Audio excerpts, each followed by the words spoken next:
सी programming session. आज का session शुरू करने से पहले बता दूं, अगर चैनल को सब्सक्राइब नहीं किया तो सब्सक्राइब कर लीजिए, क्योंकि आगे के सेशन में हमने स्ट्रक्चर सीखा था। अब आज के सेशन में हम लोग यूनियन सीखेंगे, उसके आगे जो सीखने वाले हैं वो है पॉइंटर। पॉइंटर एक इंपॉर्टेंट पार्ट है, इसीलिए मैं बोल रहा हूँ कि चैनल को सब्सक्राइब कर लीजिए। अगर वीडियो पसंद आए तो लाइक और शेयर कर लेना, वो मत भूलना, ठीक है। तो अब चलते हैं हमारे आज के सेशन के। आज का सेशन शुरू करने से पहले हम लोग देख लेते हैं कि लास्ट सेशन लोगों ने स्ट्रक्चर का कॉन्सेप्ट कंप्लीट किया था, जहां पर हमने structure with array, structure with in structure, ये सब कॉन्सेप्ट स्ट्रक्चर के देख लिए थे। अब हम आज जो देखने वाले हैं वो है यूनियन का कॉन्सेप्ट। यूनियन क्या है, किस लिए हम लोग यूज करते हैं। तो सबसे पहले बता दूं कि यूनियन भी स्ट्रक्चर की तरह ही एक कॉन्सेप्ट है, जहां पर हम लोग यूज करते हैं। स्ट्रक्चर में क्या होता था, जो मेंबर हम लोग डिफाइन करते थे वो मेंबर इंडिविजुअल मेमोरी स्टोरेज पर स्टोर होते थे। लेकिन यहाँ पर यूनियन में क्या होता है, एक मेमोरी लोकेशन जहां पर सबसे बड़ा मेमोरी लोकेशन है वो एक कॉमन स्टोर होता है। हर एक वेरिएबल 1 बाय 1 उसके अंदर स्टोर होते हैं।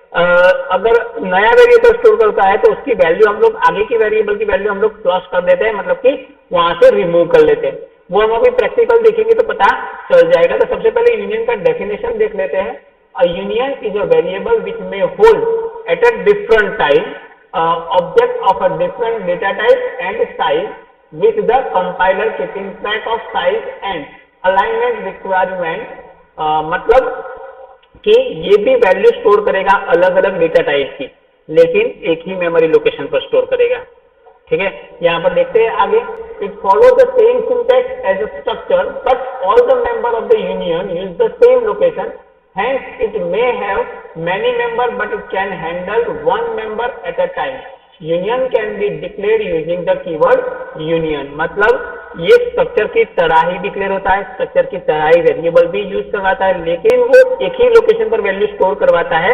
इसीलिए हम लोग एक टाइम पर एक ही वेरिएबल यूज कर सकते हैं, और उसको डिक्लेयर करने के लिए स्ट्रक्ट कीवर्ड नहीं, लेकिन यहाँ पर यूनियन कीवर्ड यूज होता है। तो यहाँ पर देखिए इसका मैंने सिंटैक्स दिया हुआ है, यूनियन फोर्स करके मैं तैयार कर रहा हूँ। वहां पर मैंने इंटीजर, मेजर और कैरेक्टर पॉइंटर माइनर लिया हुआ है और फोर्स करके उसको डिफाइन किया हुआ है। मतलब यहाँ पर मेजर और माइनर मैंने दोनों लिए हुए हैं।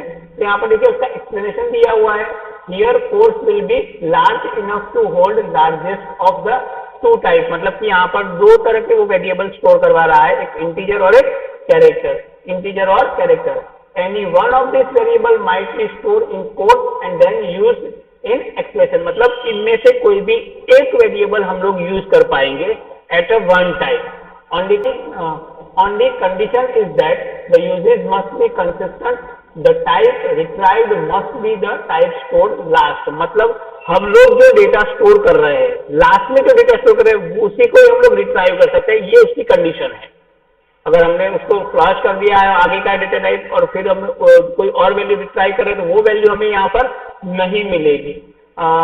इन simple wording we can say that there is only one location allocate for union, so only one variable be used at a time. मतलब इन शॉर्ट सिंपली वर्ड में हम लोग अगर बोले तो यहाँ पर एक ही लोकेशन होता है, इसीलिए हम लोग एक ही वेरिएबल यूज कर सकते हैं।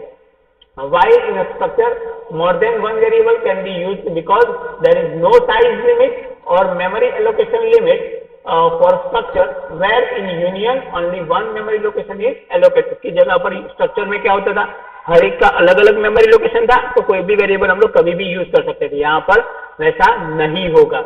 अब हम आगे चलते हैं कि वहां पर एक मैंने प्रोग्राम तैयार किया हुआ है, एग्जाम्पल के रूप में हम लोग देखते हैं। तो यहाँ पर देखिए सबसे पहले मैंने क्या किया, दो मेरी हेडर फाइल इंक्लूड कर दी, फिर मैंने यूनियन करके कोर्स करके जो बनाया था वहां पर वो यहीं पर मैंने बनाया। उसके अंदर मैं दो वेरिएबल डिक्लेयर कर रहा हूँ, जो मैंने ऑलरेडी वेरिएबल डिक्लेयर किया। यहाँ पर मेजर और माइनर, यहाँ पर पॉइंटर वेरिएबल नहीं ले रहा हूँ। सेकंड में स्ट्रक्चर डिक्लेयर कर रहा हूँ, स्ट्रक्चर स्ट्रक्ट स्टूडेंट, वहां पर भी मैं character name, character integer roll number और यूनियन कोर्स अंडरस्कोर नंबर करके ले रहा हूँ। मतलब कि मैंने जो यूनियन डिक्लेयर किया वो भी मैंने स्ट्रक्चर में ले लिया। अब मैं उसको कैसे यूज करता हूँ, यहाँ पर एसटीडी मैंने नाम दिया है। अब मैं उसको कैसे यूज करता हूँ, तो मेन फंक्शन के अंदर देखिए मैं यहाँ पर उसको डिक्लेयर कर रहा हूँ कैरेक्टर सी नेम। मतलब मैंने कैरेक्टर ले लिया सी अंडरस्कोर नेम करके और फिर मैंने क्लियर स्क्रीन कर लिया।